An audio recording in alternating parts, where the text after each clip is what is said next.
be here with you all tonight.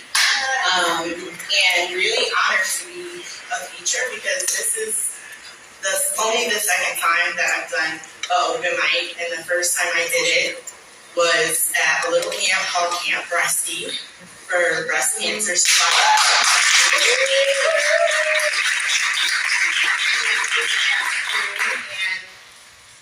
And something that I always like to tell people about me is my little fourth fun fact is that I've been a writer all my life. I've always enjoyed it and used it to cope, but when I was in fourth grade, a wonderful teacher said to me, hey, there's a statewide poetry contest, and I know you love to write, so why don't you enter it? And I said, I write short stories, Miss So-and-so. I don't write poems. And she said, here's a prompt, try it, and it won second place. And ever since then, I always say the bigger prize was that I found a way to express myself. Yeah. And I have always written poems that I felt were meant to be read. You know, when I got really brave in high school, I would hand over a journal and say, read this to a friend. And I don't know if anyone's old enough to remember a little show called Poetry Jam. Yeah, that was my jam. And I would admire them so much. And I got brave at Camp Breasty, and I was rewarded with meeting Mel there. And she said, why don't you come and do this? And I was like, but here I am because I'm so qualified to so yeah.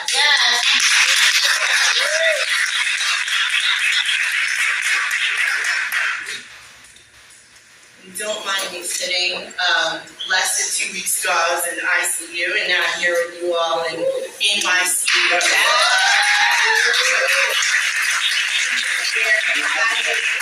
5-year milestone for living with metastatic breast cancer.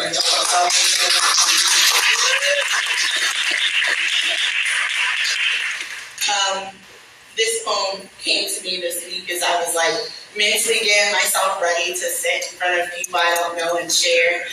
And so it's something new that I just wrote. It kind of just described how I felt about how far I've come in trying new things.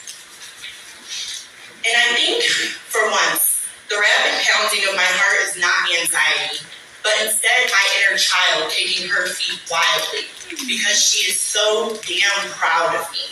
And no, life didn't pan out the way we planned out. That's often how it goes. But we learn to dodge bullets and take the punches that it throws. We chase rainbows, searching endlessly for ends with pots of gold.